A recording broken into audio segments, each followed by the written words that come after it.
السلام علیکم. هغه د پښتو یو خبره ده، تاسو به اورېدلې وي. هغه دوه وروڼه بهر ته لاړه، اول ته کې جګړه وشوه او چا خاد له ووال. نو چې واپس کور ته راغله نو تپوس د پلار وکړو چې چا ووالې او څه چلو. هغې ورته وی بابا وی هغوی را باندې دوه او ما او لالا ورته یوازې یو. دا خبره مې دې پورې وکړه چې پی ډي ایم او اسټیبلیشمنټ به دا ګیله کوي چې مونږ ورته یوازې یو او عمران او عوام راته دوه یو ځای شوي. عمران خان او د عوام د یرې نه پی ډي ایم او اسټیبلیشمنټ دومره په یره کې دي چې د الیکشن نوم ورته والې لکه چې د مولانا صاحب اودس مات شي. نو د ملک مسلې به حل کیږي په دې چې کله حقیقي نمایندگان راشي. په دې نمایندگانو باندې نه د عوامو اعتبار شته او نه په د انټرنیشنل کمیونټي شته. تاسو کتل چې آی ایم اف سره مذاکرات بیا ناکامه شو او هغوی دپاره دوی څومره مینتونه او په عوام ظلمونه او د ریټ سیوا کول د پټرولو د ګیس د بجلۍ، خو بیا هم هغوی نه مني. ولې نه مني؟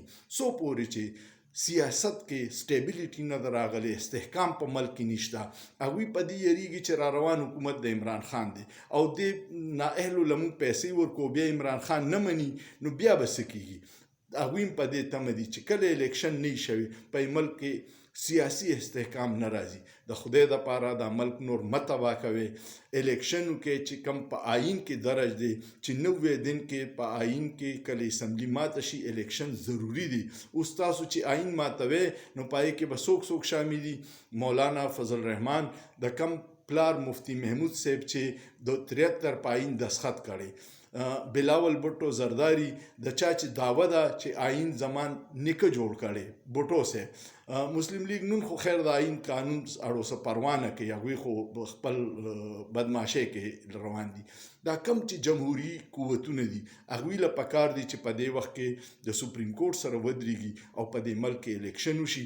دغه یو د عوام د مشکلاتو د ختمېدو ذریعه ده، کنې بل د بچاو لار مو نشته. امید لرم ستاسو به ویډیو خوښه شوي. سوچ به وکړئ، په سوچ کې څه ګناه نشته. شکریه.